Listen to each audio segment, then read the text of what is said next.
Hey coaches, a lot of times we run the trap of not having a great success in getting our players moving during practice. Um, and we there's a lot of like downtime waiting. I just want to show you like just a quick like obstacle course that I'll use sometimes at the beginning of practice, just to get everybody moving real quick and get some of our individual fundamentals going. And it can really be anything. And I just threw like a couple drills that I remembered that I would do, for the players as they came in. I'd start practice at a certain time, and I'd be like, okay, let's go. And they would just start off. I would, maybe split them up. I had different stations. So in this specific one, I had a station where we dribbled between chairs that I would put out for them before practice. And then they would, the second station would be like a defensive shuffle against three cones that were not really a lot of space, but just enough space to where they could move real quick and keep them low and get that burn down in their legs. And then, also change of movement there. And then I would have a third drill, or station that kind of looks the same as this one, but they would attack cone 1, cone 2, cone 3 of the different hands, and then change direction. And then I would have like a defender dummy in the middle, and I would just have them like shoot over the defender dummy or just do some sort of little move to get around them off to the side, whatever they wanted to work on.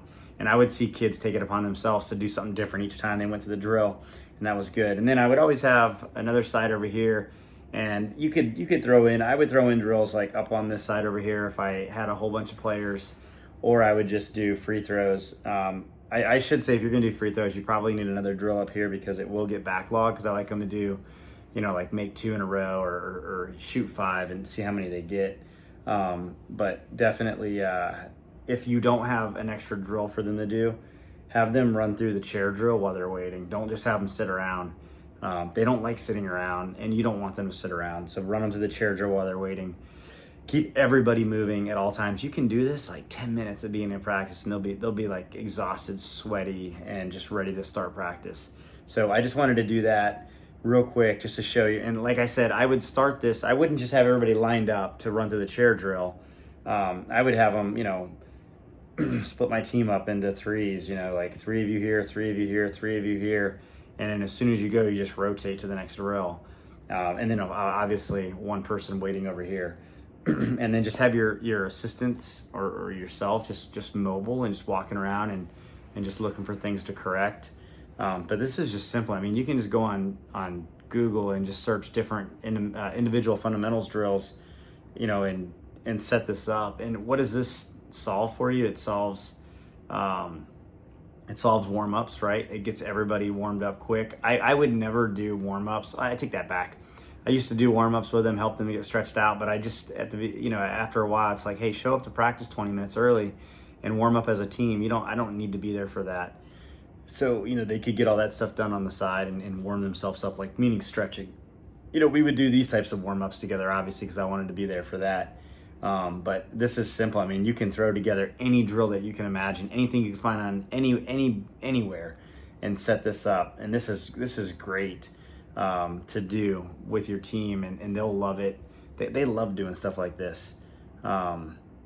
Just really good things that they can do just to develop their individual fundamentals.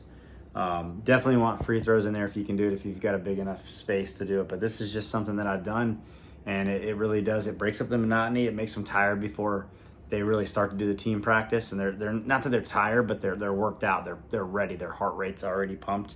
They're ready for practice. They're not goofing off. They're like going through there trying to do good. You can also, most teams start off with a layup line. If you're going to do a layup line, do something like this. Incorporate other things into it so there's not people standing around. That's the worst thing in the world. But this is just one way to help structure the beginning of that practice to make it more beneficial for you as a team. If you like things like this, feel free to hit the subscribe button for me and hit the like button.